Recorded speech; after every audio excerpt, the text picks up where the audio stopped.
ആഭ്യന്തര വകുപ്പിനെയും പോലീസിനെയും വെല്ലുവിളിച്ച് ഒളിവിൽ തുടരുന്ന അർജുൻ ആയങ്കിക്കായി ഊർജിത അന്വേഷണം തുടരുകയാണ്. സഹോദരനും സുഹൃത്തിനുമൊപ്പം തൃശൂരിലെത്തിയ അർജുൻ വിവിധ ഫോണുകൾ ഉപയോഗിച്ച് കബളിപ്പിക്കുന്നതായി അന്വേഷണ സംഘം കണ്ടെത്തിയിരുന്നു. സഹോദരനെ കസ്റ്റഡിയിൽ എടുക്കുകയും വിശദമായി ചോദ്യം ചെയ്യുകയും ചെയ്തു. അർജുനെക്കുറിച്ചുള്ള ചില നിർണായക സൂചനകൾ അന്വേഷണ സംഘത്തിന് ലഭിച്ചതായാണ് വിവരങ്ങളുമായി ലെവിൻ കെ വിജയൻ ചേരുകയാണ് തൃശൂരിൽ നിന്ന്. ലെവിൻ, ആഭ്യന്തരമന്ത്രിയെയും മുഖ്യമന്ത്രിയെയും ഒക്കെ വെല്ലുവിളിച്ച് നടക്കുന്ന ഒരാളെ പിടികൂടാൻ പോലീസിന് സാധിച്ചില്ലെങ്കിൽ അത് വലിയ നാണക്കേടായി മാറും. അതുകൊണ്ട് തന്നെ എല്ലാ ഭാഗത്തേക്കും ആ അന്വേഷണം വ്യാപിപ്പിക്കുകയാണ്.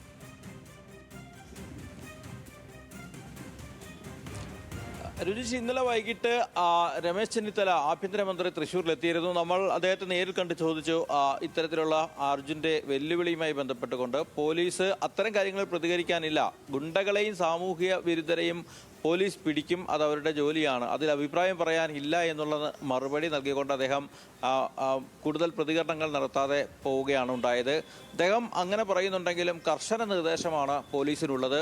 സംസ്ഥാനത്തെ ഉന്നത ഉദ്യോഗസ്ഥർ തന്നെ ഇതിനെ ചുമതലപ്പെടുത്തിക്കൊണ്ട് ഈ അർജുനെ കണ്ടെത്തുക എന്നുള്ളതൊരു അഭിമാന പ്രശ്നമായി സേനയ്ക്ക് മുന്നിൽ മാറിയിട്ടുണ്ട്. അതുകൊണ്ട് തന്നെ ഊർജിതമായ തെരച്ചിലുകൾ തന്നെയാണ് നടക്കുന്നത്. പോലീസിന്റെ വിവിധ വിങ്ങുകൾ അതിനുവേണ്ടിയുള്ള ശ്രമങ്ങൾ നടത്തുന്നു. സൈബർ സെല്ലും അതോടൊപ്പം തന്നെ വിവിധ അന്വേഷണ സംഘങ്ങളും ഈ പറയുന്ന അർജുനെ കണ്ടെത്തുന്നതിനായിട്ടുള്ള തിരച്ചിലുകൾ നടത്തിക്കൊണ്ടിരിക്കുകയാണ്.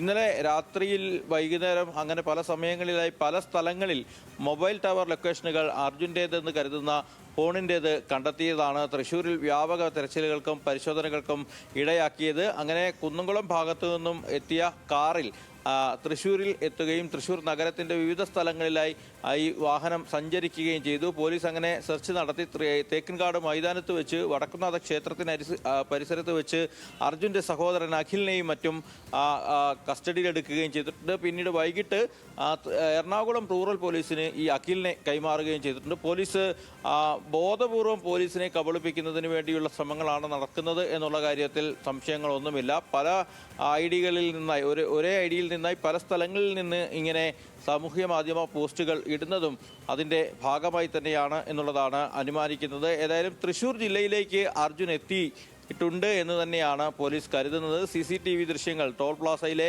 CCTV ദൃശ്യങ്ങൾ അതിൻ്റെ പ്രധാനപ്പെട്ട തെളിവാണ്. അത് അർജുൻ ജില്ലയിലെത്തി എന്ന് ഉറപ്പിച്ചുകൊണ്ട് തന്നെയാണ് പോലീസ് ഇത്തരത്തിലൊരു വ്യാപകമായിട്ടുള്ള അന്വേഷണം നടത്തുന്നത്. ജില്ലയിലെ എല്ലാ പോലീസ് സ്റ്റേഷനുകൾക്കും കർശനമായിട്ടുള്ള ജാഗ്രതാ നിർദ്ദേശം നൽകിയിട്ടുണ്ട്. അതിർത്തി പ്രദേശങ്ങൾ, വിവിധ റോഡുകൾ, ബസ് സ്റ്റാൻഡുകൾ, റെയിൽവേ സ്റ്റേഷനുകൾ തുടങ്ങിയവ പരിശോധിക്കാനും നിർദ്ദേശം നൽകിയിട്ടുണ്ട്. ഏതായാലും ഈ സമയം വരെയും അർജുനെ കണ്ടെത്താൻ കഴിഞ്ഞിട്ടില്ല. പക്ഷേ അടിക്കടി സാമൂഹ്യ മാധ്യമങ്ങളിൽ പോസ്റ്റിട്ട് പോലീസ് സേനയെ ആകെ പരിഹസിക്കുന്ന വിധത്തിലുള്ള ഒരു സമീപനമാണ് അർജുൻ ആയങ്കിയുടെ ഭാഗത്തു നിന്നുണ്ടാകുന്നത്. അതുകൊണ്ട് തന്നെ എത്രയും വേഗം ഇയാളെ പിടികൂടുക എന്നുള്ളത് തന്നെയാണ് പോലീസ് ലക്ഷ്യമിടുന്നത്.